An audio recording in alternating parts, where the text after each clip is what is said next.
जैसे राहु काल चल रहा हो, या कहते हैं ऐसे नक्षत्र में कोई भी अच्छे शुभ कार्य नहीं करने चाहिए।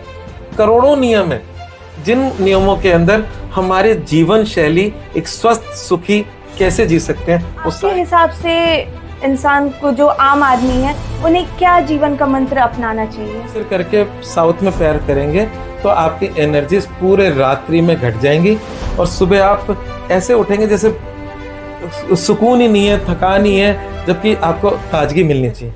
80% लोगों के जीवन में B12 और विटामिन डी की कमी पाई जाती है। क्यों? जो हमारे अणु परमाणु है वो भी घूम रहे हैं। जैसे हमारे बोलते हैं ना, यत पिंडे तत् ब्रह्मांड, जो पिंड की छोटी छोटी इकाई है वही ब्रह्मांड की इकाई है। सूर्य के चारों तरफ ग्रह घूम रहे हैं, ऐसे अनेक सूर्य हैं, अनेक गैलेक्सी हैं।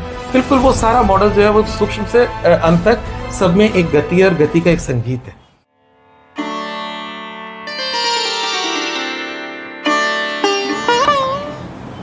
नमस्कार, मैं हूँ संचिता और आज हमारे साथ मौजूद हैं जयपुर के जाने माने रमलाचार्य और ज्योतिष श्री अनुपम जौली जी। तो सर, मैं आपका बहुत स्वागत करना चाहती हूँ और आज हम बात करेंगे आपके साथ जीवन मंत्र के बारे में। तो मैं दर्शकों को, इससे पहले हम हमारे सवालों का सिलसिला शुरू करें, आपके बारे में एक इंट्रोडक्शन दे दूँ, आपके बारे में कुछ बातें बता दूँ। तो अनुपम जौली जी ना केवल एक मशहूर ज्योतिष हैं, बल्कि एक शिक्षक भी हैं जो बच्चों को ज्योतिष, वास्तु और रमल शास्त्र पढ़ाते हैं।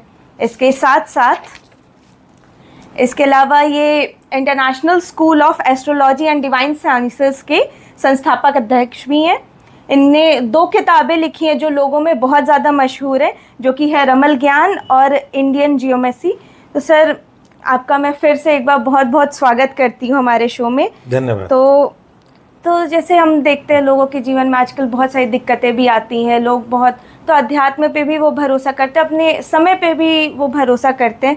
तो इन जीवन की कठिनाइयों को थोड़ा दूर करने के लिए आज हम बात करते हैं जीवन का मंत्र क्या होना चाहिए। तो आपके हिसाब से इंसान को, जो आम आदमी है, उन्हें क्या जीवन का मंत्र अपनाना चाहिए? देखो, मेहनत ऐसे करो जो सब आप पे निर्भर है, और उसके बाद पूजा ऐसे करो सब भगवान पे निर्भर है। तो मेहनत पहले है और साथ में ईश्वर का ध्यान, मनन और पूजा। मेरा मानना ये है कि ज्योतिष में हम बहुत सी रेमेडीज बताते हैं जो ग्रहों के अनुसार होती है, जैसे रत्न हो गया, दान हो गया, पुण्य हो गया, मंत्र हो गया, इस तरह की खूब सारी रेमेडीज़ हैं। पर जो सर्वोपरि रेमेडीज़ है वो है प्रभु शरणम केवलम। तो अगर हम ईश्वर की शरण में रहें, उनका जाप करें, तो हमारी समस्याएं सबके साथ आती हैं। ऐसा संसार में नानक दुखिया सब संसार, सबके साथ तकलीफ़ें हैं, पर उन तकलीफ़ों से निकलने की एक ताकत मिलती है, रास्ता खुलता है और हमारा आत्मविश्वास बढ़ा रहता है जब हम ईश्वर की शरण में होते हैं। तो अगर मैं बहुत सारी बातें ना बता के एक बात बोलूं तो प्रभु शरणम केवलम, उससे सारे चमत्कार होते हैं और हम हर प्रकार की समस्याओं से निकलते हैं। और समस्या आएंगी, ये पक्की बात है, कर्मों के आधार पर जीवन होता है और उसमें किसी के मतलब ऐसा नहीं कि कोई दुख के प्रकार अलग अलग हैं, चींटी से लेके हाथी तक और एक भिखारी से लेके राष्ट्रपति तक, सबकी समस्याएं अलग अलग हैं, पर सबके अपने अपने कष्ट हैं। जी, तो ऐसे हम बहुत सारी चीज़ों में हम वास्तु के बारे में जानते हैं या दिशाओं का भी। तो वास्तु और जो ये वास्तु और दिशाएं जो होती है, तो उनका हमारे जीवन पे क्या प्रभाव पड़ता है और हम कैसे उस चीज़ पे काम कर सकते हैं? देखो, दिशा बदलो दशा बदलो। हमारे जीवन के अंदर क्या होता है कि जैसे मैंने कहा कि हमारे कर्म पहले हैं, कि मेहनत इतनी करो कि सब कुछ खुद पर निर्भर है, जो मैंने शुरुआत में बोला था वाक्य। तो जब हम मेहनत करते हैं तो ये भी एक मेहनत का हिस्सा है अपने जीवन को बेहतर करने के लिए। जैसे आज पॉडकास्ट में हम बैठे हैं, मान ली गर्मी बहुत ज़्यादा है, एसी चलाएंगे तो उसका गर्मी का एहसास नहीं होगा। तो ये कर्म का हिस्सा है, ये नहीं कि हम गर्मी में बैठे हैं तार हो रहे हैं। तो कर्म का हिस्सा का मतलब हम अपने जीवन को बेहतर करने के लिए जब एयर कंडीशन जैसी मशीनों का उपयोग करते हैं, तो उसी मेहनत के दौरान वास्तु एक ऐसा इम्पोर्टेंट विषय है जो आपके जीवन में मूलभूत चेंज ला सकता है। कैसे ला सकता है? अगर एक वास्तु का मतलब जहाँ वास कर रहे हो, वास्तु वास शब्द से बना है। जैसे हम बोलते हैं निवास स्थान, वास का मतलब रहना। अगर मैं इस कुर्सी पर बैठा हूँ और ये कुर्सी अनकंफर्टेबल है, तो इसका मतलब इसकी वास्तु खराब है और मैं वहाँ पर अच्छे से जवाब नहीं दे पा रहा हूँ, है ना। अगर ऐसा है तो ऐसा है नहीं। तो कुल मिलाकर बात है कि जहाँ भी आप रहते हो तो स्पेस जो है वो वास्तु है, और स्पेस की जो एनर्जीज है जो आप पर असर करती हैं वो वास्तु का प्रभाव है। और जो अगर हम ज्योतिष को भी बीच में जोड़ लेते हैं तो ज्योतिष मतलब टाइम, आपका पास्ट प्रेजेंट और फ्यूचर, और वास्तु का मतलब स्पेस, जो स्पेस आपने ऑक्यूपाई किया है। तो जो सभ्य भूमि गोपाल की है उसमें जो बाउंड्री वॉल बनती है और एक आपका मकान माना जाता है, तो मकान के अंदर का सुख दुख आपका होता है। क्यों होता है? वैसे तो आप कर्मशील हैं, परंतु दिन के 24 घंटे के कम से कम 8 घंटे तो बिताते ही बिताते हो आप घर में, मतलब रात को सोने आते हो ना, तो कहने का मतलब ये है कि 8 घंटे से बहुत ज़्यादा बिताते हैं, पर मिनिमम 8 घंटे तो हर इंसान अपने घर में बिताता ही होगा। तो वहाँ की जो एनर्जीज हैं उसके जीवन में आने लगती हैं। इसको मैं बहुत अच्छे से समझाता हूँ अपने सारे स्टूडेंट्स को और अपने जानकारों को। मैं एक प्रयोग करवाता हूँ हर एक को, उससे उनको समझ में आता है कि वास्तु काम कैसे करता है। तो वास्तु में ज्योमेट्री है, मतलब आपके भवन का शेप है। वास्तु के अंदर हमारा जो पृथ्वी चुंबक है उसका नॉर्थ पोल और साउथ पोल है, उसका एक प्रभाव है। सूर्य पूर्व से उगता है, पश्चिम से उगता है, वो जापान में भी उगता है, भारत में भी उगता है और अमेरिका में भी उगता है। उगने का मतलब ये है कि सूर्य कहीं नहीं उगता, सूर्य वहीं है, पृथ्वी घूमती है पश्चिम से पूर्व की तरफ, पर उसके प्रभाव जो हमें दिखते हैं कि सूर्योदय हो रहा है, सूर्यास्त हो रहा है, उसके अपने प्रभाव हैं। तो जीवन में कॉस्मिक, जमीन के नीचे की शक्तियाँ और चुंबकीय शक्तियाँ, ये सब मिलाकर वो एनर्जीज का काम करती हैं। इसको बड़े अच्छे तरीके से हम लोग ना, पुराणों में कहानी है, कहानी से समझाया है। कहानी में यह है कि एक बार भगवान शिव और मयासुर का युद्ध होता है और भयंकर युद्ध होता है। उस युद्ध के दौरान मयासुर मारे जाते हैं, जैसा कि उसकी परिणति है, परंतु उस युद्ध के उस रौद्र रूप के अंदर शिव के पसीने के बूंद से एक नए जीव की उत्पत्ति हो जाती है और वो बहुत भूखा होता है। वो पूरी सृष्टि को खाने दौड़ता है, और जब पूरी सृष्टि को खाने दौड़ता है तो सब लोग ब्रह्मा जी के पास जाते हैं, सारे देवता कहते हैं इससे ये बहुत ही गड़बड़ हो रहा है मामला। तो अंधकासुर तो मारा गया, पर ये जीव नया प्रकट हो गया और ये हमारे लिए चिंता का विषय है, हालांकि इनोसेंट है, वो भूखा है, तो क्या करें? तो उन्होंने कहा सब एक काम करो, इसको पकड़ लेते हैं, इसको पृथ्वी लोक पे ले चलते हैं, और पृथ्वी लोक पे ले चलते हैं, इसको औंधा लिटा देते हैं और उस पर चढ़ जाते हैं। चढ़ गए, ऐसा किया उन्होंने, उसको कहीं ना जैसे उसको कहीं ना कहीं रोकना तो था उसकी एक्टिविटीज से। तो जब उसको उस पर खड़े हो गए तो कहता है ऐसे खड़े रहोगे तो मैं भूखा मर जाऊंगा।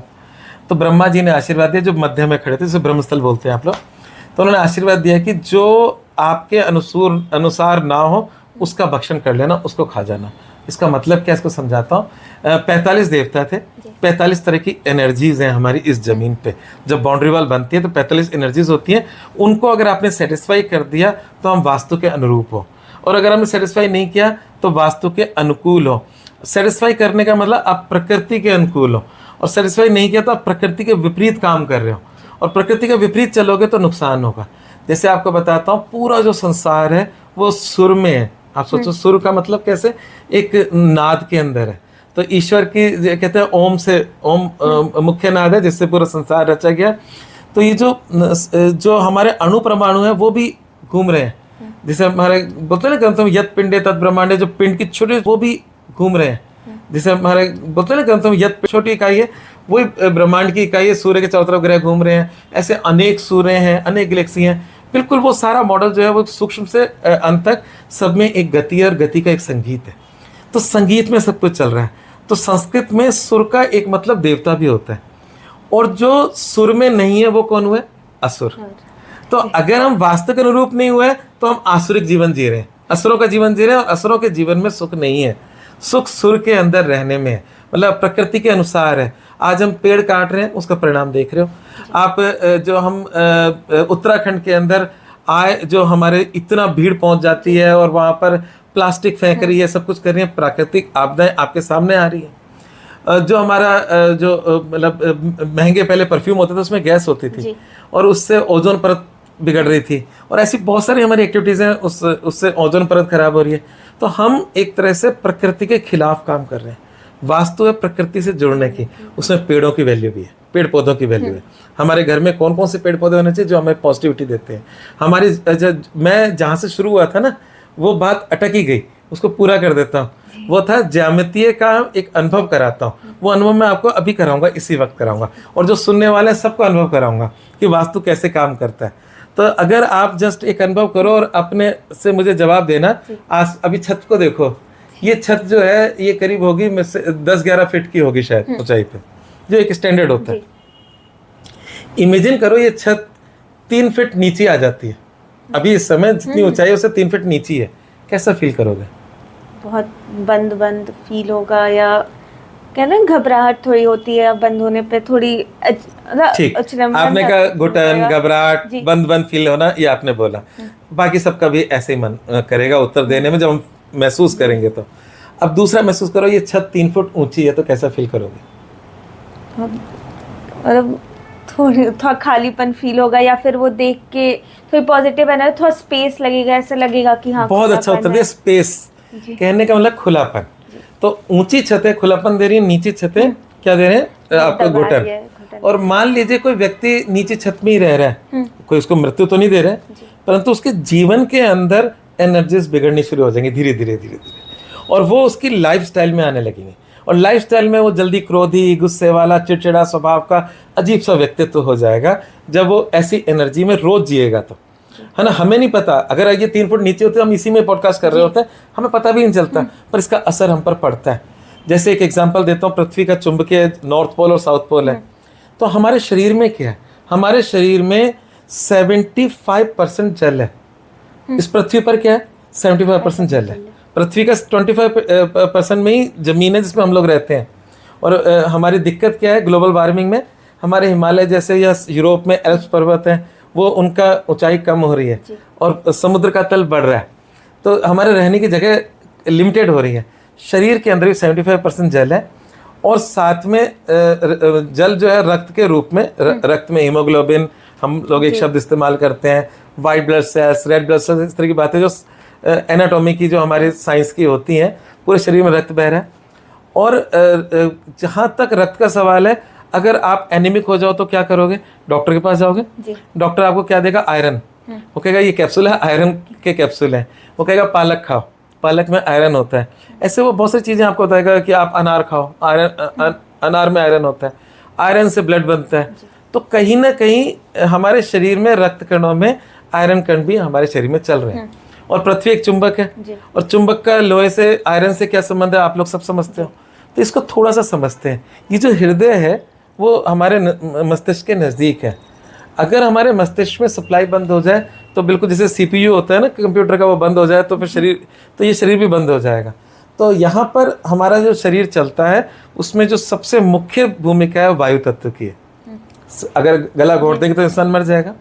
उसके बाद जो जस्ट सेकंड है वो जल तत्व की है। अगर कोई व्यक्ति, जैसे आपने देखा अन्ना हजारे ने एक अनशन रखा था, स्वामी रामदेव ने अनशन रखा था, तो इन दोनों अनशनों में एक खास बात थी, वो लोग जल पी रहे थे। अगर आप नेट पे सर्च करेंगे तो अन्ना हजारे के पास एक स्टील का गिलास था, और रामदेव जी के मंच पे बोतलें थी पानी की, जो आपकी बिस्लरी इस तरह की आती हैं। तो जल के बिना निर्जल आप ज़्यादा समय तक नहीं रह सकते, वायु के बिना तो बिल्कुल ही थोड़ा सा नहीं रह सकते। तो कहने का मतलब जल, वायु, ये हमारे एक मुख्य आधार है तो हमारे शरीर के अंदर। तो यहाँ पर जो रक्तकण जो हमारे बह रहे हैं, और जब हम सोते हैं नॉर्थ की तरफ सिर करके, तो हमारा जो पृथ्वी का चुंबक और हमारी गणित का चुंबक डिस्टर्ब हो जाता है। जैसे आपने देखा ना कि मतलब 2 ऑपोजिट पोल चिपक जाते हैं और 2 सेम में रिपल्सन होता है। तो नॉर्थ में अगर आप सिर करके साउथ में पैर करेंगे, तो आपकी एनर्जीज पूरे रात्रि में घट जाएंगी, और सुबह आप ऐसे उठेंगे जैसे सुकून ही नहीं है, थकान ही है, जबकि आपको ताजगी मिलनी चाहिए। तो ये वास्तु के जो नियम है, इन नियमों के आधार पर है। तो हमारे यहाँ पे जब इंसान मर जाता है, उसकी डेड बॉडी को जब लिटाते हैं, तब पहली बार उत्तर में सिर और दक्षिण में पैर करते हैं। जीते जी हम दक्षिण में सिर करते हैं, उत्तर में पैर करते हैं। वैसे पूर्व, पश्चिम, दक्षिण तीनों दिशाओं में सिर कर सकते हैं, सिर्फ उत्तर में नहीं कर सकते। ये वास्तु का नियम है। तो मैंने आपको छत का एग्जाम्पल दिया, आपके रात के सोने का एग्जाम्पल दिया। ऐसे करके ऐसे अनेक गणित है वास्तु की, जो सब चीज़ें फिट होती हैं, तो उस घर में हम एक स्वस्थ तरीके से रह पाते हैं। और जब रह पाते हैं तो 50 काम कर पाते हैं। नहीं तो वो जो वास्तु पुरुष है ना, आपको खाने लग जाएगा, आपको पैसे से खा जाएगा, स्वास्थ्य से खा जाएगा, आपके डिसीजन मेकिंग खराब कर देगा। और इसमें थोड़ा सा बेहतर बताऊं, बिल्कुल जीरो से स्टार्ट करते हैं। जो हमारी जो बाउंड्री वाल है, उस पर 32 देवता विराजित हैं, मध्य में ब्रह्मा जी विराजित हैं, 32 एनर्जीज हैं, और हर एनर्जी का एक मतलब रिजल्ट है। अगर आपका जो मुख्य द्वार होता है, जिसे मेन गेट कहते हैं, वो अगर एक एनर्जी से मतलब खुल जाए, तो उस घर में सिर्फ स्त्रियां पैदा होती हैं, पुरुष पैदा ही नहीं होते, लड़कियां पैदा होती हैं। अगर एक दरवाजा ऐसा है जिससे खुल जाए, तो घर में सब झूठ बोलने वाले होते हैं। वहाँ की एनर्जी ऐसी होती है कि पिता से लेके पुत्र तक से फैकालॉजी कर रहे हैं, झूठ बोल रहे हैं, है ना। एक ऐसा है द्वार है जिसमें घर में सब रहने वालों में क्रोध इतना है कि सब चीख रहे हैं, चिल्ला रहे हैं, झगड़ा कर रहे हैं। किसी में बंधन योग है, बंधन का मतलब जेल भी हो सकती है। किसी में अग्नि भय है, मतलब उस घर में उस आग लग सकती है। किसी में चोरी का भय है, उस घर में चोरी हो सकती है। तो आप ये देखो कि आपका गेट अगर गलत जगह से निकल गया एनर्जी से, तो आपके घर में वैसी चीज आने लग जाएगी। तो हमारे very few gates are good, जिसमें जैसे मतलब जैसे पूर्व की दिशा की बात करें तो आपने देखा होगा देवताओं के राजा इंद्र, इंद्र क्या मतलब वैभव था। अगर इंद्र देवता में गेट निकलता है तो आपके जीवन में वैभवता आ जाती है। तो जितने मतलब हमारे राजनीतिज्ञ हैं जिनको बड़े पद चाहिए, मतलब राजाओं की तरह जीना है, तो उनके लिए इंद्र का गेट बहुत अच्छा है। और इंद्र के बिल्कुल पास में इंद्र का बेटा है जयंत, उसके पास पैसे ही पैसे है।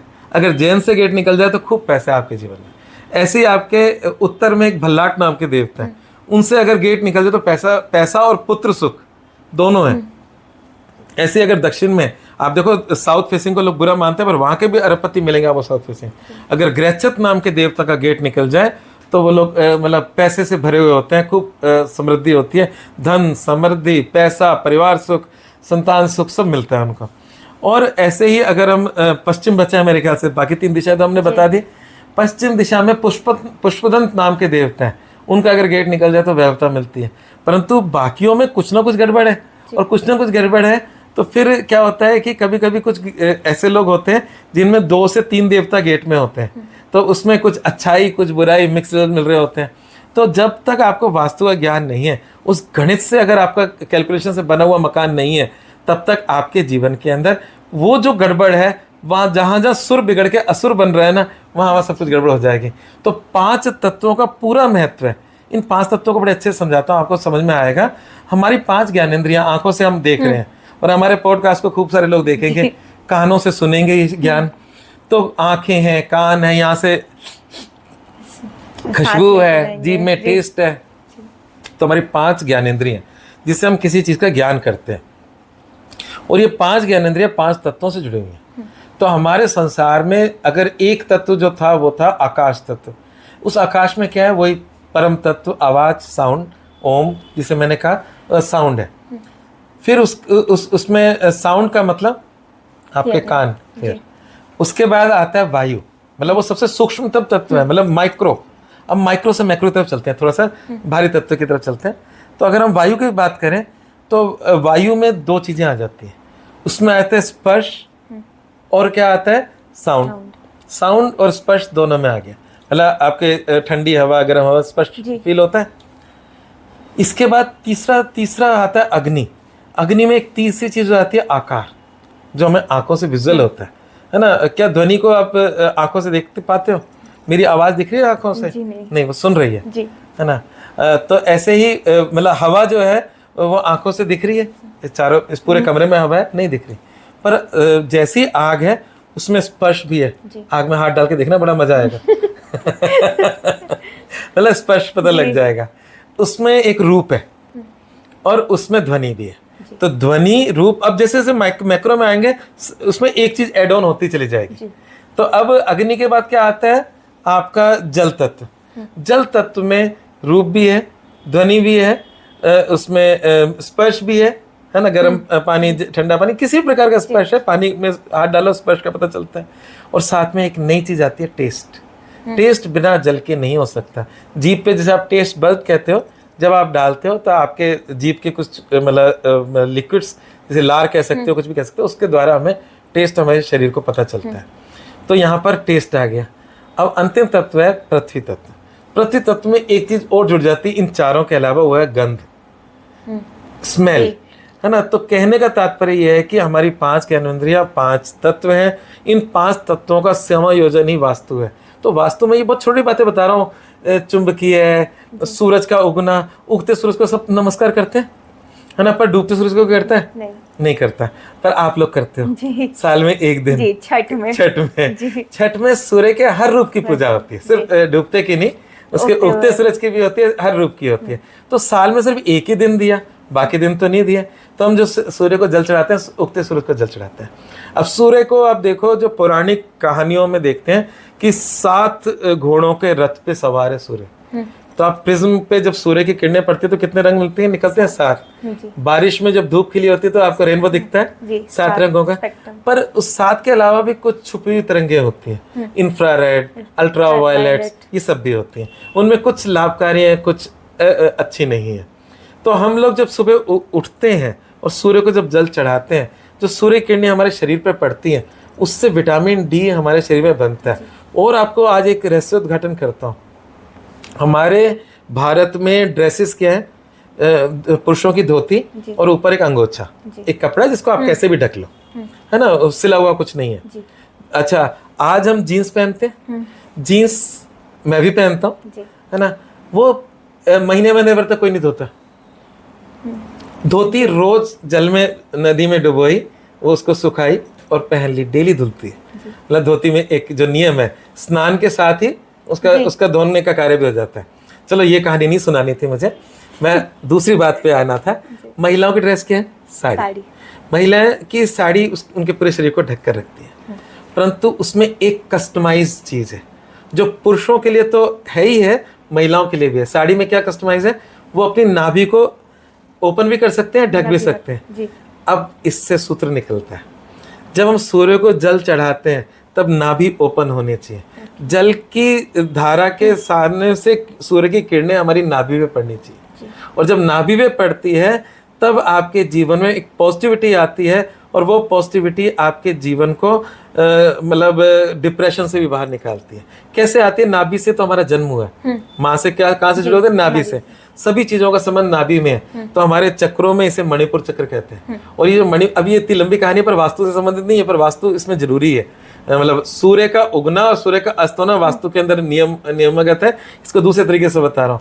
ये नाभि चक्र से जब आदमी ऊपर उठ जाता है तो उसको जीवन के भय खत्म हो जाते हैं। आज हम डरे हुए होते हैं, हमारा बीपी हाई, सब कुछ बिगड़ा हुआ होता है। ये मणिपुर चक्र एक ऐसा चक्र है जिसको जापान के अंदर जो निंजाज और ये समुराइज जो होते थे, उनमें जो लोग लड़ते थे वो अपने नाभि पे काम करते थे। और जो एक शब्द होता है हाराकिरी, मतलब पहाड़ से भी कूद गए, मृत्यु को प्राप्त हो गए, पर उनको डर भय नहीं लगा, है ना। तो उनका नाभि चक्र स्ट्रांग होता था। तो जब सूर्य को जल चढ़ाते हैं तो सूर्य की किरणें जब नाभि में पड़ती है तब आपका विटामिन डी में आपके कैल्शियम में कन्वर्ट होने की प्रक्रिया भी आरंभ हो जाती है। आज हमारे 80% लोगों के जीवन में B12 और विटामिन डी की कमी पाई जाती है। क्यों? क्योंकि हम सूर्य के सामने नहीं होते। हम एसी कमरों में बैठे, बाहर निकले कार में बैठ गए, फिर दूसरे ऑफिस में बैठ गए, हम सूर्य का दिग्दर्शन नहीं कर पाते। तो वो लोग भी अगर सूर्य को जल चढ़ाएंगे और जल से जो किरणें नाभि में पड़ेंगी, स्त्रियों के लिए साड़ी मैंने कहा, और पुरुषों के लिए तो ऊपर वस्त्र ही नहीं है, वो तो एक अंगोछा टाइप है। तो ये यहाँ पर सूर्य की किरणें पड़नी चाहिए, और जल से जब पड़ती हैं तो बहुत अच्छी है, पर डूबते सूरज की नहीं। ये बात है।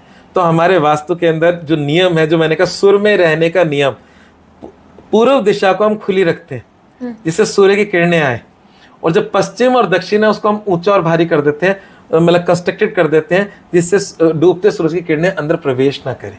ये वास्तु के नियमों का, जैसे मैंने अभी छत की नीचे ऊंची बताई, तो जब सूर्य उगता है तो पूरे घर को चार्ज कर देता है। मोबाइल चार्ज करते हैं ना रोज, फिर अगले दिन फिर चार्ज करना पड़ता है।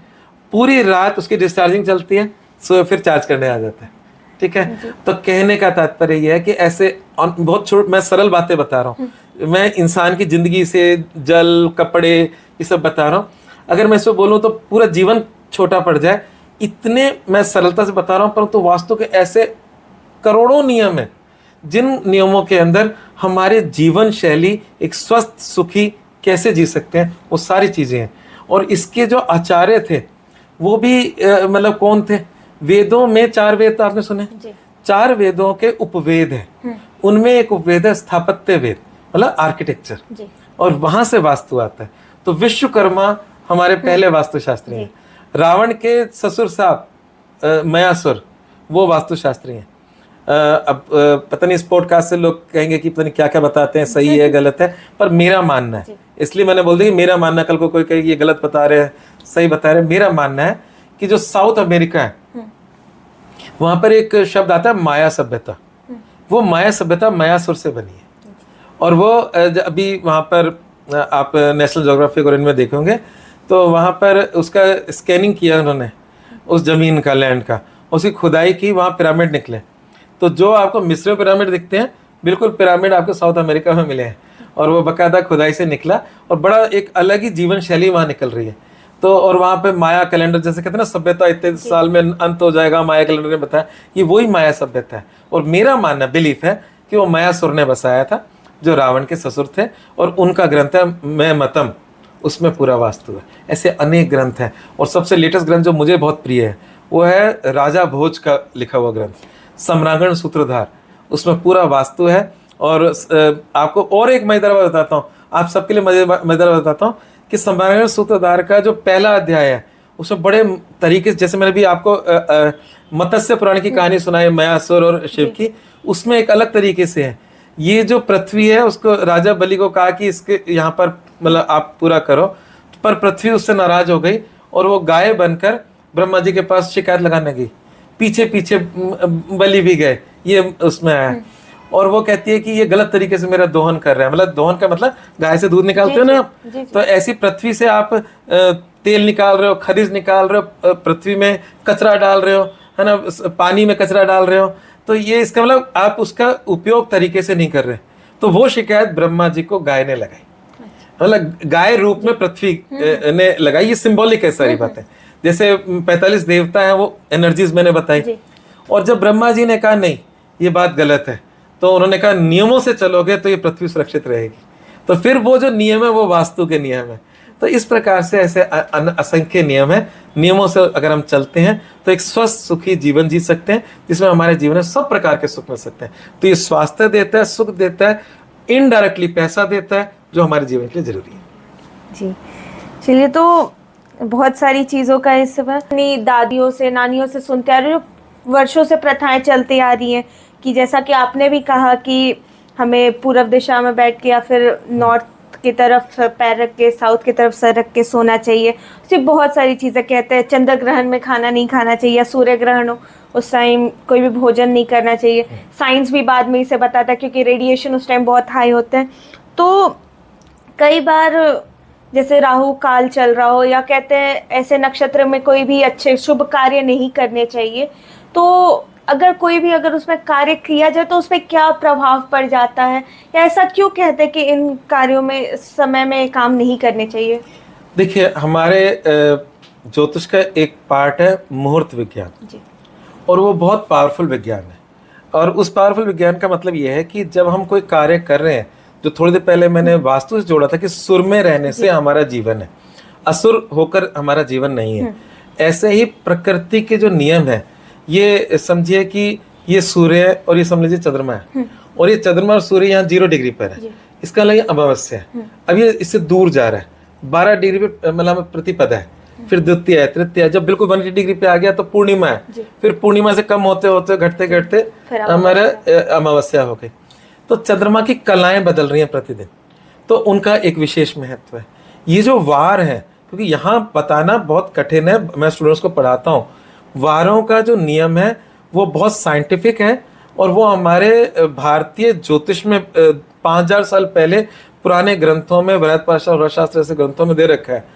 आज लोग ग्रीक देवताओं पता नहीं क्या क्या विदेशों में बताए थे वारों का, वो वहाँ जो लोग कहते हैं जीरो भारत ने खोज की है, भारत ने जीरो नहीं वारों की खोज की है, जीरो तो की है ना, और उस पर कभी हम अपना श्रेय नहीं लेते।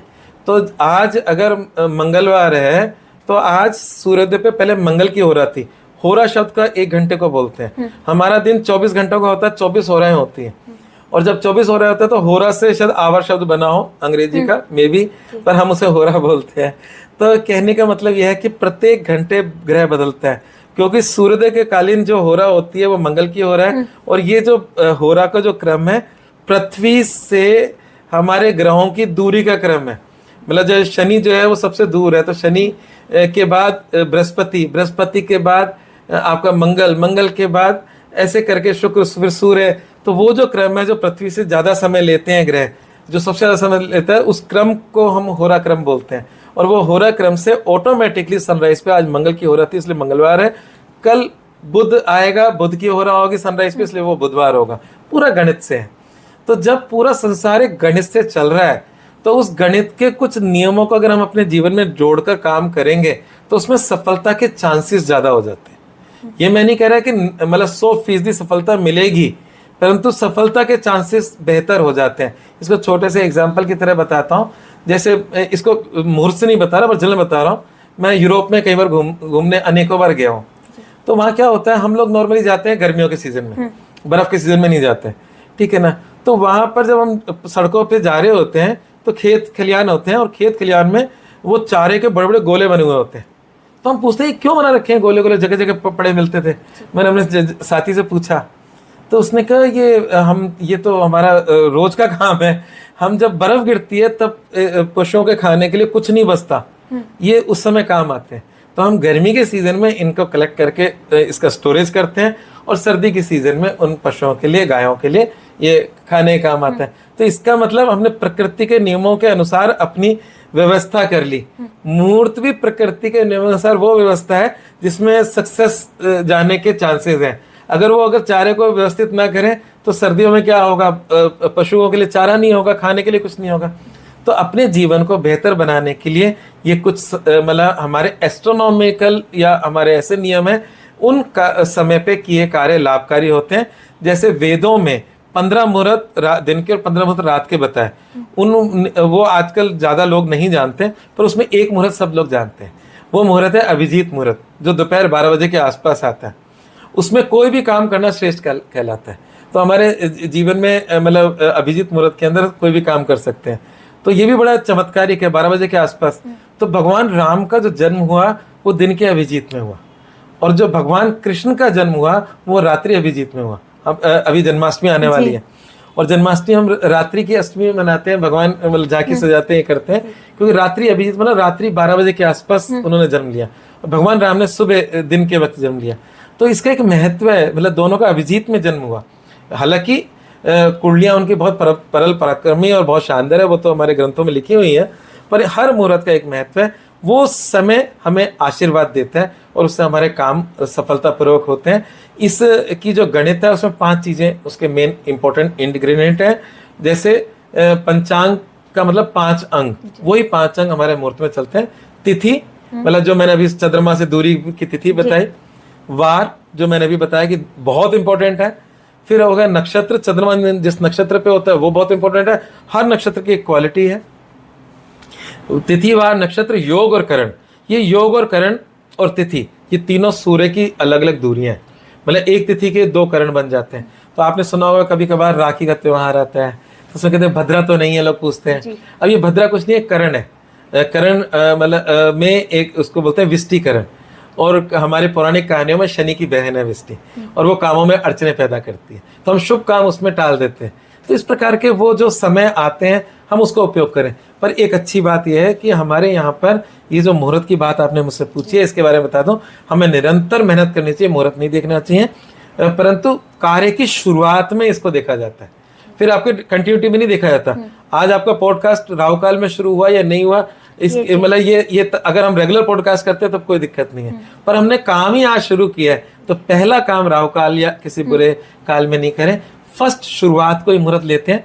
रेगुलरिटी के अंदर कामों में हम ये मतलब कामों से जी नहीं छुड़ाते हैं, हमें वो रेगुलरिटी में करने होते हैं, उसमें घड़ी घड़ी मुहूर्त नहीं देखना, सिर्फ काम की शुरुआत को में ही सक्सेस छुपी हुई होती है, वो सही समय पे हम लोगों को करनी चाहिए।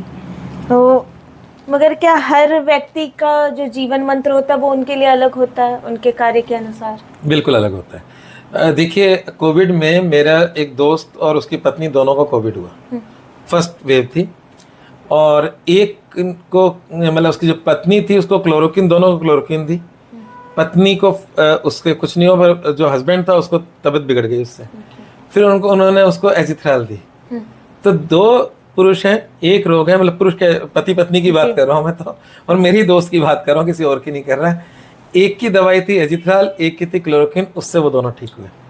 तो कहने का मतलब ये है कि हम सबकी प्रकृति अलग है, और इवन भगवत गीता में भी इन प्रकृतियों की बात करी है। प्रकृति के अलग अलग जगहों पे अलग अलग तरीके हैं। तो भगवत गीता की जिक्र करके मैं खत्म कर देता हूँ। उसमें त्रिगुणात्मक प्रकृति की बात करी है, सत्व, रजस और तमस, ठीक है। तो इस प्रकार से उन्होंने अर्जुन को बहुत अच्छे से समझाया। अर्जुन से पूछा कि तुम हो कौन? उसने कहा मैं कुंती पुत्र हूँ, उसने कहा मैं द्रोण शिष्य हूँ, उसने कहा कि मतलब ऐसे बहुत सारी बातें बोली। इसका मतलब उसका जो धर्म है वो क्षत्रिय धर्म है, और क्षत्रिय धर्म की रक्षा के लिए युद्ध करता है, ठीक है ना। तो कहने का मतलब यह है कि भगवान कृष्ण ने कहा कि अगर तुम युद्ध से चले जाओगे तो तुम्हें इसी धरती पे नरक भोगना पड़ेगा मानसिक रूप से। तो कहने का मतलब यह है कि हर व्यक्ति की प्रकृति अलग है, इसलिए प्रकृति के अनुसार उसके नियम बदल जाते हैं, और वो प्रकृति आपकी कुंडली से पता चलती है, और वो कुंडली भी एक तरह से पहला मुहूर्त है इस संसार में आने का। उस क्षण के जो ग्रह होते हैं वो आपका निर्धारित करते हैं क्या अच्छा और क्या बुरा। उसी से अगर मैंने मूंगा पहना, हो सकता है मुझे लाभ कर जाए, और आपने पहना आपको नुकसान कर जाए, ठीक है ना। तो वो बिना जांच किए, जैसे डॉक्टर बिना जांच के दवाई नहीं देता, ऐसी ज्योतिषी भी बिना जांच के उपाय नहीं देता। एक उपाय किसी के लिए फायदेमंद है, किसी के लिए नुकसानदायक हो सकता है। जी, जैसे मेरी कहानी ये है कि मेरा स्टार्टिंग से कभी प्लान नहीं था कि मैं पत्रकारिता में जाऊंगी, लेकिन ऐसे योग बनते रहे और मैं इस फील्ड में आ गई। मैं अभी छात्र ही हूँ, मैं अभी पढ़ाई कर ही रही हूँ, मगर ज्योतिष शास्त्र के हिसाब से, एस्ट्रोलॉजी के हिसाब से किन लोगों के लिए पत्रकारिता चुनना लाभदायक होता है?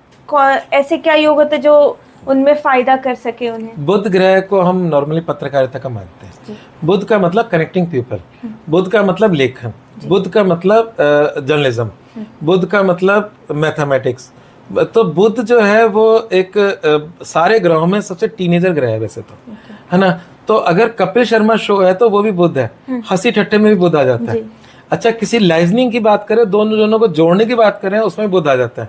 जैसे फॉर एग्जाम्पल सूर्य और शनि, मतलब शनि सूर्य पुत्र है, पर शनि से उसकी सूर्य शनि की बनती नहीं है। छाया का बेटा है, तो उसको लगता है मेरी माँ के साथ इनजस्टिस किया है।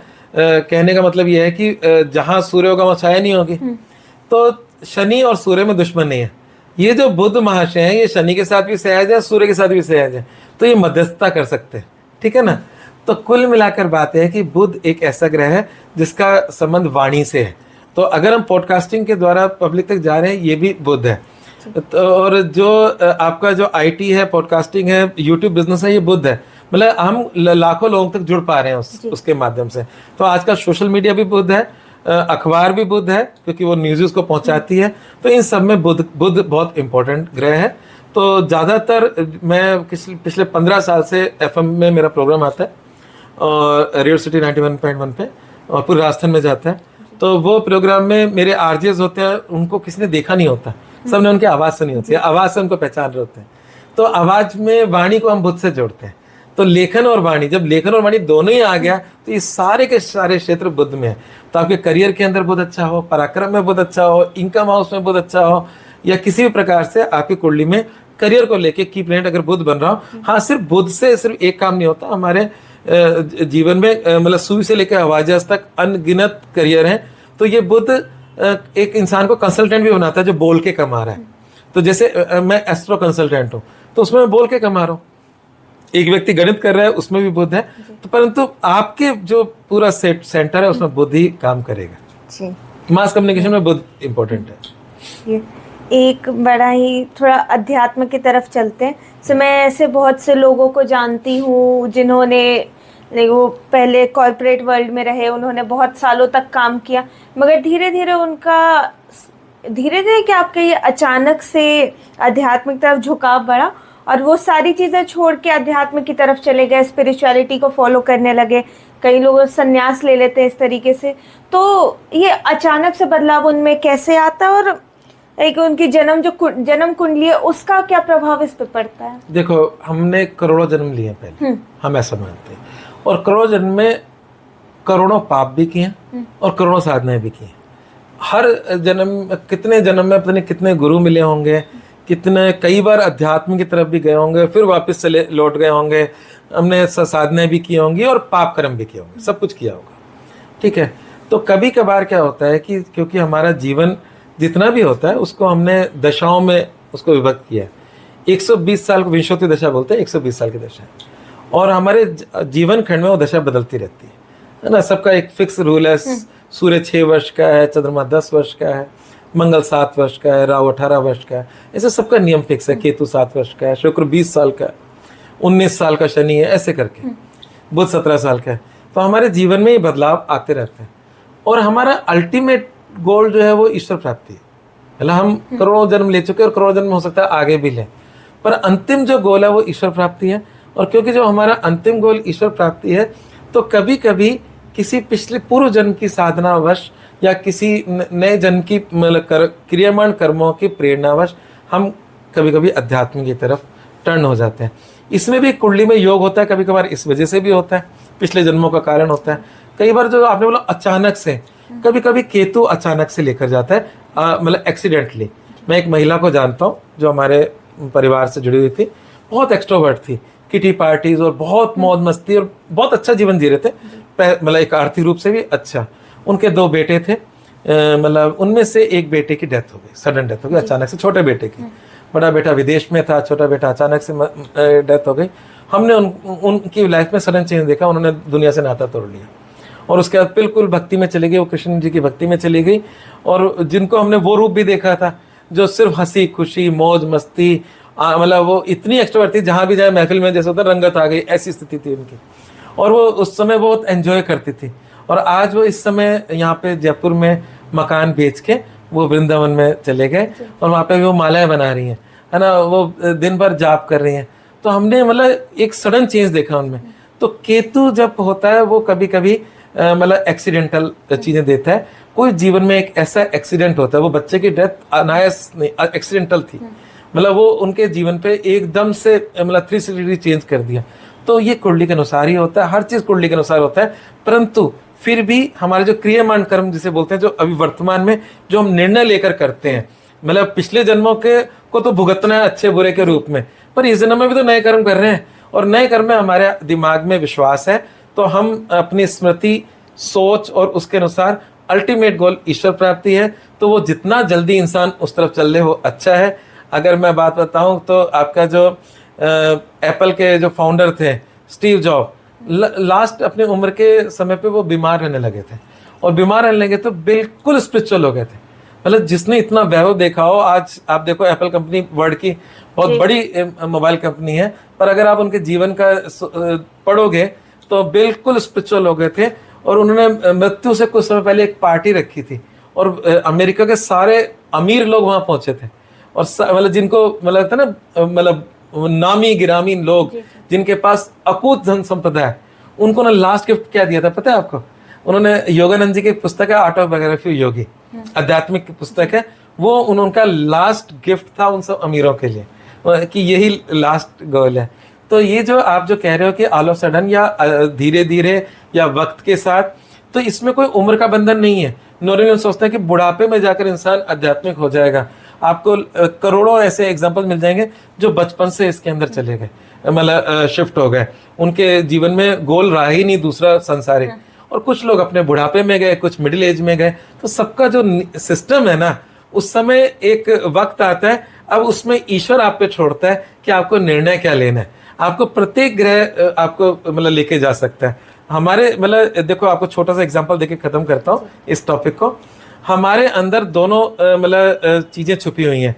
जब महात्मा बुद्ध का जन्म हुआ तो उस समय ज्योतिष ने क्या कहा राजा को, या तो ये चक्रवर्ती सम्राट बनेगा या बहुत बड़ा सन्यासी बनेगा, योगी बनेगा, सन्यासी बनेगा। तो राजा ने उसको सुख सुविधा देनी शुरू कर दी। इसने कहा सन्यासी तो नहीं बनाना। एक दिन वो राजकाज से बाहर निकले तो उन्होंने देखा संसार में लोग मरते भी हैं, दुख भी है। दुख तो देखा ही नहीं था उन्होंने, सिर्फ भोग विलास और मौज मस्ती देखी थी और वो बिल्कुल टर्न हो गए। तो दोनों मतलब कहा था, या तो चक्रवर्ती सम्राट, ऐसी अशोक सम्राट जो युद्ध पे युद्ध जीत रहे थे और फिर अचानक से कलिंग युद्ध के बाद वो बिल्कुल संन्यास में चले गए। तो ये तो हो गया महात्मा बुद्ध और अशोक की बात। ऐसे ही अगर मैं बात करूं, जो हमारा सेकेंड वर्ल्ड वॉर हुआ और उस समय जर्मन के हिटलर को सबसे ज्यादा उसकी श्रेय दिया जाता है। और वो जो हिटलर था वो बहुत अच्छा आर्टिस्ट था, अपने स्कूल एज में पेंटिंग्स बनाता था, मतलब he was a creative man. और पर क्या हुआ, कॉलेज में उसका एडमिशन नहीं हुआ। मतलब जो महा क्रिएटिव है वो महा डिस्ट्रक्टिव भी हो सकता है। और जो माँ डिस्ट्रक्टिव है वो माँ क्रिएटिव भी हो सकता है। इन कहानियों से आप देखो कितनी अच्छी बात है। तो हमारे 9 के 9 ग्रह आपको अध्यात्म में भी लेके जा सकते हैं और आपको संसार में भी लेके जा सकते हैं। तो जो हमारे पतंजलि योग प्रदीप, जो पतंजलि बहुत बड़े ऋषि हुए हैं जिनका पतंजलि योग प्रदीप एक ग्रंथ है, तो उसको बोलते हैं अष्टांग योग। तो यम, नियम, आसन, प्राणायाम, प्रतरी, धारणा, ध्यान, समाधि, ये जो 8 है हमारी कुंडली के फर्स्ट 8 हाउस हैं। और उन 8 हाउस में जो हमारे भोग के हाउस हैं वो वहाँ अध्यात्म के हाउस भी बन जाते हैं। मतलब धारणा, ध्यान, समाधि 6वां घर, 8वां घर, 7वां घर और 8वां घर, जो विवाहिक सुख का घर है उसको वहाँ हमने ध्यान बताया। और जो मतलब आपका लॉसेस का घर है वहाँ हमने समाधि बताया। मतलब इस संसार के सांसारिक सुखों का लॉस हो गया और अब समाधि में चले गए।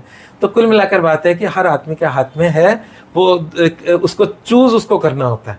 तो वो किस क्षण पे चूज करेगा वो उसके भाग्य में और उसके कर्मों में या उसके आसपास की परिस्थितियों में छिपा हुआ होता है।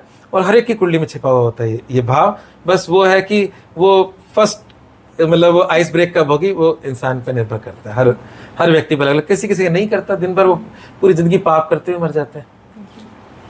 और हम तो अभी देख रहे हैं आज के युग में, जैसे ऐसे मानते थे कि जो भी विदेशी होते हैं वो ज़्यादा साइंस पे मानते हैं, अध्यात्म में, या फिर भगवान पे नास्तिक होते हैं, वो ज़्यादा पूजा पाठ में ध्यान नहीं करते। मगर आप देखिए अभी वृंदावन में भी जो रशिया से कई लोग आते हैं, अमेरिका से कई लोग आते हैं, जो श्री कृष्ण की भक्ति में लीन हो जाते हैं, अपना पूरा जीवन यहाँ समर्पण कर देते हैं। तो उनके जीवन में भी ऐसे बहुत सारे चेंजेस आते हैं और वो डायरेक्ट यहाँ आके फिर अध्यात्म को अपना लेते हैं। तो देखो मतलब आत्मा तो सबकी एक ही है। मतलब एक का मतलब एक असेंशियल है जो मतलब उसने करोड़ों जन्म लिए होते हैं, चाहे वो विदेशी हो चाहे देसी हो। तो एक बात अच्छे समझना, क्योंकि मेरा ईश्वर कृपा से मेरे यहाँ पर विदेशी भी बहुत आए हैं, मेरे को विदेश जाने का मौका भी बहुत मिला। तो मैंने एक चीज समझी, सब जगह के प्राणी एक जैसे ही हैं। और उसमें किस अध्यात्म की भूख वहाँ भी 100% नहीं है, एक लिमिटेड लोगों में। भारत में भी 100% नहीं है, लिमिटेड लोगों में। तो कुल मिलाकर बात यह है कि यहाँ भी नास्तिक मिलेंगे, वहाँ भी मिलेंगे, वहाँ भी लोग फ्रॉड मिलेंगे, हर जगह मिलेंगे। तो अच्छे बुरे कर्म वाले लोग पूरे संसार में मिलेंगे। और मेरे पास क्योंकि सौभाग्य ये है कि मेरा ये फील्ड है, तो मेरे पास वही लोग आते हैं जो आध्यात्मिक होते हैं। विदेशों की बात कर रहा हूँ, और मैं देखता हूँ कभी कभी उनकी सिंसियरिटी हमारे से ज़्यादा होती है। मैं एक स्पेन के एक व्यक्ति थे जो अभी इस समय लंदन में है और वो वहाँ शेफ हैं भी। तो भारत आए तो वो इतने मतलब पुष्कर में रहे, मेरे से मुलाकात हुई, मेरे को जयपुर मिलने भी आए। उन्होंने मुझे 2 बार भेंट भी भेजी, जबकि उन्होंने मना किया आप ऐसा क्यों कर रहे हो। मतलब गिफ्ट भेजे उन्होंने मुझे, क्रिस्टल के गणेश जी भेजे और कुछ क्रिस्टल के मतलब अपने जो हीलिंग स्टोन होते हैं उनकी कुछ चीज़ें भेजी। तो वो बोले कि ये मतलब उनके गुरु परमहंस योगानंद जी थे, स्पेन से आए थे। वो कह रहे हैं ये धरती मेरे गुरु की है। और वो पुष्कर में जो लोग वहाँ पर मौज मस्ती करते हैं, वो वहाँ पर भी एक मतलब मकान लेकर किराए पे वो 8-8 घंटे ध्यान करते थे, 7-7 घंटे ध्यान करते थे, मेडिटेशन करते थे। और फिर वो मुझे देखकर बड़े खुश होते थे और आज भी हमारी दोस्ती है। तो ऐसे अनेक लोग मेरे यहाँ पर आए और वो सभी लोग ऐसे हैं जो अध्यात्म से जुड़े हुए हैं। परंतु मैंने वैसे लोग भी देखे हैं जो बहुत ज़्यादा क्रूर हैं, विदेशों की बात कर रहा हूँ, जिनमें क्रूरता भी है, हर प्रकार के गलत चीज़ें भी हैं। तो ये इंसान की प्रकृति है। हमें लगता है कि वो साइंटिफिक है, नहीं, पूरे विश्व में आप साइंटिफिक हम कम है क्या। आप ये देखो कि आज से कितने अंग्रेजों के समय पे जगदीश चंद्र बसु नाम के जो हमारे साइंटिस्ट थे, वो उनसे बड़ा साइंटिस्ट क्या होगा, जिन्होंने पेड़ पौधों में आत्मा देख ली। उन्होंने उसके अंदर मतलब ऐसे सेंसर लगाए कि उनको लगा पेड़ पौधे भी डरते हैं जब कुल्हाड़ी लेके जाते हो। तो वो ऐसे ऐसे प्रयोग उन्होंने किए और उस प्रयोग में किसी में कॉपीराइट नहीं रखा, उस संसार के लिए उन्होंने मतलब काम किया। तो हमारे यहाँ रामानुजाचार्य हुए, ऐसे ऐसे लोग हुए हैं, आप सोच नहीं सकते। तो साइंस तो पूरे विश्व में है, उसमें कोई दिक्कत नहीं है, पर ये साइंस से ऊपर है अध्यात्म। इसे मतलब तो ये विज्ञान नहीं, पराविज्ञान है, इसके नियम अलग हैं। और ये भी आपको सब जगह मिल जाएंगे। स्विट्जरलैंड में एक व्यक्ति है, लास्ट टाइम मैं उनसे नहीं मिल पाया था, नेक्स्ट टाइम जब जाऊंगा तो मिलूंगा।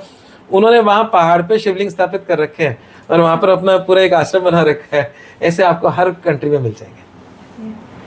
तो अगला सवाल मेरा ये रहेगा कि हम देखते हैं आज की दुनिया में, आज का जो जनरेशन है या जो भी लोग हैं, सक्सेस के पीछे भागते हैं। वो, क्योंकि हर चीज़ में अभी कोई सोचता नहीं है कि हाँ ये धीरे हो जाएगा, उन्हें शॉर्ट टर्म में सक्सेस भी चाहिए होती है, हर चीज़ चाहती है। तो मेहनत के साथ साथ किन बातों का ख्याल रखना चाहिए सक्सेस पाने के लिए? मेहनत तो सबसे पहला मतलब पॉइंट है जो जरूरी है सबके लिए। उसके बाद असफलता और सफलता ईश्वर के हाथ में है, जिसे हम भाग्य और अभाग्य कहते हैं। परंतु अगर हम मेहनत ही ना करें तो सफलता असफलता का तो मायना ही खत्म हो जाता है। हाँ, मेहनत करके असफल हुआ तो एक अंदरूनी एक ये तो होता है कि मैंने मेहनत की थी, और बिना मेहनत करके तो असफलता का कोई मतलब नहीं रह जाता। तो मेहनत प्रथम है। और उसके बाद मेरा मानना यह है कि भगवत गीता को आप फॉलो करें। अगर आप मेहनत करते हो तो पूरा ईश्वर पे डाल दो कि जिस भी रूप में आप मुझे रखोगे वो सही होगा। और सफलता निश्चित रूप से भाग्य के हाथ होती है। मैंने देखा अच्छे मेहनत वालों को भी मतलब लाइफ के अंदर बहुत बुरे हालातों में देखा, और बिना कम मेहनत के भी लोगों को बहुत ऊंचाइयों पे जाते देखा। तो इसका मतलब यह है कि भाग्य और सफलता, तो अब हमारा मेंटल स्टेट कैसा रहे, तो इसलिए भगवत गीता जरूरी है। तो भगवत गीता इसलिए जरूरी है कि लोग जब नहीं मिलती तो तब मानसिक रूप से डिप्रेशन में चले जाते हैं, पता नहीं किन चीज़ों में चले जाते हैं। तो इसलिए भारतीय जो आध्यात्मिक विज्ञान है वो सबके लिए एक जैसा है, इंसान का अच्छा जीवन जीने के लिए है। तो एक शब्द होता है हमारे यहाँ पर, बोलते हैं ज्ञानी काटे ज्ञान से मूर्ख काटे रोए। मतलब दो व्यक्ति हैं, दोनों के साथ सेम समस्या है, एक समझदारी से उसको मतलब हैंडल कर रहा है और एक भूमू करके रो रहा है ना, एक ही समस्या के अंदर। तो इसका मतलब ये है कि दोनों इंसानों की सोच में अंतर है। तो बस सोच को बदलना है। तो और सफलता के साथ साथ ईश्वर पे छोड़ दें, ईश्वर की भक्ति जरूर करें। इससे एक इंटरनल शक्ति मिलती है, मतलब एक अंदरूनी एक सहारा मिलता है। आप किसी भी अवस्था में फंस जाओ, किसी भी डार्क पोजीशन में पहुंच जाओ, उस समय आपको ये, जब आप किसी ईश्वर से, किसी के मतलब इष्ट से जुड़े हुए होते हो, तो आपको लगता है कि नहीं मैं इससे रास्ता निकल जाएगा। हो सकता है लेट हो जाए, लगता है देर सवेर वाली बात है, और वो होता भी है, रास्ता निकलता भी है, समय लगता है। पर समय क्यों लगता है? क्योंकि हमारे कुंडली के भाग्य के अंदर वो समय खराब होता है, उसका भुगतान तो सबको करना पड़ा है ना। भगवान राम का राज्य तिलक हो रहा था, उनको वनवास जाना पड़ा, ठीक है ना। तो ये एक सिंबॉलिक है, सबको समझ में आता है कि जिनको हम भगवान कहते हैं, नहीं उनको भी जंगल के रास्ते जाना पड़ा, उनका भी पत्नी का हरण हुआ, फिर उन्होंने भी चलो अपना पराक्रम दिखाया, वापस से मतलब रावण को हराया, ये सब बातें हैं। तो स्ट्रगल किसके जीवन में नहीं है? चींटी से लेकर हाथी तक, हाथी से लेकर मतलब हर एक के जीवन स्ट्रगल है। एक भिखारी भी जो होता है ना, जिस दिन उसको ज्यादा भीख मिलती है वो उसका भाग्य होता है कि आज भीख अच्छी मिल गई, आज का दिन मेरा अच्छा निकल जाएगा। पर वो भी स्ट्रगल कर रहा है, उसका भी भाग्य अभाग्य रोज जुड़ा हुआ होता है ना। वो रोज अपने एक सिस्टम से भीख मांग रहा होता है ना। पर किसी दिन उसको ज्यादा मिलती है, किसी दिन कम मिलती है। तो इसलिए कर्म तो जरूरी है। पहला नियम है कि कर्म से पीछा नहीं छुड़ाओ, क्योंकि हमारे पिछले जन्मों के कर्मों की वजह से ये जन्म है, और इस जन्म में भी हमारे, अच्छा चलो मैं कह रहा हूँ आलसी से आलसी आदमी भी एक नित्य कर्म तो रोज ही करता है ना, भोजन करता है, उसके लिए हाथ उठा के मुंह में डालना ही पड़ता है, मुंह चुबाना पड़ता है ना, फ्रेश होने जाता ही है, इसको नित्य कर्म बोलते हैं। ये तो संसार में आए हो तो करना ही पड़ेगा, तो फिर दूसरे कर्म भी करो ना, मेहनत करो अपने जीवन में जब ईश्वर ने दिया है तो कुल मिलाकर बात है, ईश्वर के जन्म को वेस्ट मत करो, मेहनत करो पर परेशान मत हो। इसलिए भगवत गीता जीवन में एक बार जरूर पढ़ें, और जितनी बार पढ़ेंगे उतनी बार आपको नए रास्ते दिखेंगे। ये एक आखिरी सवाल आपसे कि जब मैं आपके बारे में पढ़ रही थी तो एक आर्टिकल मुझे मिला आपका, इसमें आपने बताया था कि हनुमान चालीसा में मैनेजमेंट के मंत्र छुपे हैं, तो इस विषय पे आप कुछ बताना चाहेंगे? पहले तो समझे हनुमान चालीसा क्या है। हनुमान चालीसा, या पहले तो तुलसीदास जी क्या है उससे शुरुआत करके फटाफट बताता हूँ। तुलसीदास जी वो नहीं है कि पत्नी ने उनको डांटा कि इतनी आसक्ति तो अगर राम में करते तो राम जी मिल जाते, ये बहुत छोटी बात है। उनको वो वहां से गए, उसका उन्होंने तपस्या बहुत की, वो गए, मतलब ये आपका चित्रकूट एक जगह है मध्य प्रदेश और यूपी के बॉर्डर पे, मध्य प्रदेश में चित्रकूट के पास में उनका गांव है। और ऐसा हमारा मानना है कि चित्रकूट में उन्होंने बहुत गहन तपस्या की। कहते हैं कि 2 अरब बार उन्होंने राम नाम लिया है। उसके बाद रामचंद्र मानस की हनुमान जी की कृपा से रचना करने गए, तो वहां से वो वाराणसी चले गए। वाराणसी उनका मन नहीं लगा, तो उनका नहीं, जो जहाँ पे राम जी ने जन्म लिया अयोध्या गए। उसके बाद अयोध्या में उन्होंने रामचंद्र मानस की मतलब लिखी। तो अब आते हैं हनुमान चालीसा कैसे लिखी गई। हनुमान चालीसा ऐसे लिखी गई कि उस समय अकबर राजा थे, उनके समय के काल में अकबर और अकबर जहांगीर, ये दो राजा रहे। अकबर ने उनको बंदी बना लिया दिल्ली के अंदर। अकबर ने बुलाया अपने पास, तो वो कहते मैं किसी के पास नहीं जाता। तो अकबर ने कहा इतना ये तो ऐसे, तो उसने उसको बंदी बना लिया। जब उनको बंदी बना लिया अकबर ने, तो उन्होंने वहां पर हनुमान चालीसा लिखनी शुरू की। अब जब हनुमान चालीसा लिखी, 40 दिन तक वो बंदी रहे। 40 पद है, 40 का मतलब 40। और ऐसे उनके एक हनुमान साठिका है, उसमें 60 पद है। तो और हर की रचना एक सिस्टम से हुई है। जब वो बहुत बीमार थे हनुमान, मतलब और मृत्यु तुल्य कष्ट भोग रहे थे, तब उन्होंने लिखा हनुमान बाहुक। और जब हनुमान बाहुक लिखा तो स्वस्थ हो गए वो, और स्वस्थ हो गए। और अब कोई बीमार होता तो हनुमान बाहुक का पाठ होता है। अब उसमें जो है लास्ट की लाइनों में एक आता है, मतलब उसमें जो ये पढ़े हनुमान चालीसा होए सिद्धि साखी गौरीसा। नहीं, इससे पहले है जो ये पढ़े तुलसीदास सदारी चेहरा कीजे नाथ। मैं अभी थोड़ा सा भूल रहा हूँ, छूटे बंदी महासुख होई। ये इस लाइन में मेरा महत्व था। जब वो खुद बंदी थे और जैसे उन्होंने हनुमान चालीसा पूरी की, और वहां पे कहते हैं बंदरों ने आक्रमण कर दिया, और उन्होंने मतलब बंदर कहाँ से आ गए, अकबर ने उनको छोड़ दिया। छूटे बंदी महासुख हुई, इस लाइन में बहुत कुछ महत्व है। आज मान लीजिए आप, मैं, या संसार का कोई भी व्यक्ति है, हम सब किसी न किसी परेशानी में बंधे हुए हैं। वो तो चलो पूरा बंधन में ही थे, वो तो जेल में थे। जेल से बाहर निकले हनुमान चालीसा का निर्माण करने के बाद, हनुमान बाहुक से वो मतलब स्वस्थ हुए। तो एक कंसिस्टेंसी चाहिए। पहला मैनेजमेंट का सूत्र तो यह है कि कंसिस्टेंसी। एक दिन में बाहर नहीं निकले, 40 दिन में 40 पद पूरे किए उन्होंने, और 40वें पद के लास्ट डे उनको मतलब वहां से मुक्ति मिल गई। तो एक तो कंसिस्टेंसी चाहिए, और उसमें एक सिस्टम है। जब बोलते हैं मतलब श्री गुरु चरण सरोज रज, मतलब गुरु के चरणों की सरोज रज। तो हमारा पहला जो है ना, गुरु गोविंद दोनों खड़े काको लागो पाए। तो सबसे पहले गुरु जी को नमस्कार किया, अपने जो भी गुरु हैं उनके मतलब पैरों की मिट्टी से अपने मन के हृदय को निर्मल किया उन्होंने। श्री गुरु चरण सरोज रज निजमन मुकुर सुधारी बरनौ रघुबर बिमल जसु। ये यहाँ तुलसीदास जी बहुत क्लेवरली इस लाइन को लिखते हैं। क्यों लिखते हैं? क्योंकि उनको ये पता है कि हनुमान जी राम जी के प्रिय हैं, मतलब उनको और कोई मतलब नहीं, वो सिर्फ राम जी हैं। जो राम जी का भक्ति करेगा उसके लिए वो जीवन सहज कर देंगे। ठीक है, तो उन्होंने दूसरी पंक्ति लिखी, मतलब बरनौ रघुबर बिमल जसो, सॉरी, तो मतलब इसका ना रघुबर का बिमल जस गाना गाया जा रहा है। इस बात को समझना, जैसे रघुबर का बिमल जस गाया जा रहा है, हनुमान जी वहां आ जाएंगे इस लाइन मात्र से आ जाएंगे। तो चौपाई पहले, हनुमान चालीसा बाद में। तो चौपाई में उन्होंने कहा कि गुरु के चरण रस से अपने मन को मैं निर्मल कर लेता हूं, और रघुबर का बिमल जस गाऊंगा। परंतु अंदर गाया किसका बिमल जस? हनुमान जी का। ये सिर्फ हनुमान जी को बुलाने की ट्रिक है। अब हनुमान जी का अच्छा मेरे राम का बिमल जस हो रहा है, वो तुरंत आ जाएंगे। अब तुरंत आ जाएंगे तो आपको आशीर्वाद भी देके जाएंगे, जय हनुमान ज्ञान गुण सागर। अब हनुमान जी के गुणों का उन्होंने बखान शुरू किया। अब गुणों का बखान शुरू करने का मतलब यह है कि हनुमान जी की जो शक्तियां हैं जब उनको बताई जाती हैं, तो वो मतलब जैसे उनको जब सीता जी के लिए जा रहे थे तो जामवंत ने उनको कुछ सुनाया, और उसके बाद वो आ गए। तो हमारे जीवन के अंदर भी सब कुछ विद्यमान है। हम डिप्रेशन में चले जाते हैं, जब डिप्रेशन में जाते हैं जो हमारे सक्सेस के मोमेंट्स हैं, कोई बताने वाला चाहिए हमें उस डिप्रेशन से बाहर निकालने के लिए। तो हम सबके अंदर वो पावर छिपी हुई है, वो ताकत छिपी हुई है। जब हम अपने पूरा जीवन तो हमने बर्बाद तो नहीं जिया होगा, उसमें कुछ तो अच्छा किया होगा। हर व्यक्ति के जीवन में कोई एक अच्छी क्वालिटी तो होती है ना।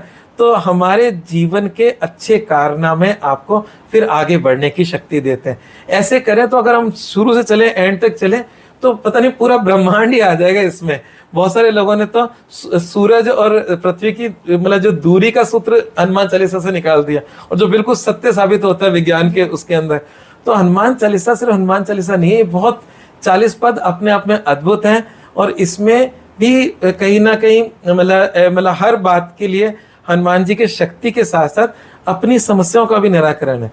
तो हर पद अपने आप में महत्वपूर्ण है। अगर हम इसको एक एक को समझते जाएं, अगर चले तो पूरा दिन निकल सकता है। पर मैंने आपको उसकी बिल्कुल बिगिनिंग समझाई, आपको उस बिगिनिंग से आपको समझ में आया हुआ है कि कितना तरीके से उन्होंने उसको जचा कि आपने पहले मतलब गुरु को नमस्कार करें जिसने आपको सिखाया, उसके आशीर्वाद के बिना कुछ नहीं होगा, है ना। उसके बाद सही ज्ञान लेने के बाद, सही शिक्षा लेने के उनके आशीर्वाद से फिर आपने उस परम पिता परमात्मा को नमस्कार किया और परम पिता को नमस्कार किया, तो संसार की सारी एनर्जी आपके लिए काम करने लग जाएगी। मतलब हनुमान जी आ गए ना आपकी हेल्प करने के लिए।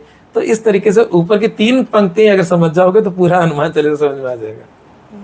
चलिए, बहुत बहुत शुक्रिया आपका कीमती समय हमें देने के लिए। और अगर आपको ये वीडियो पसंद आई हो तो हमारे इस वीडियो को लाइक करें, शेयर करें, अपना महत्वपूर्ण कमेंट ज़रूर छोड़ें और हमारे चैनल को सब्सक्राइब करें। धन्यवाद।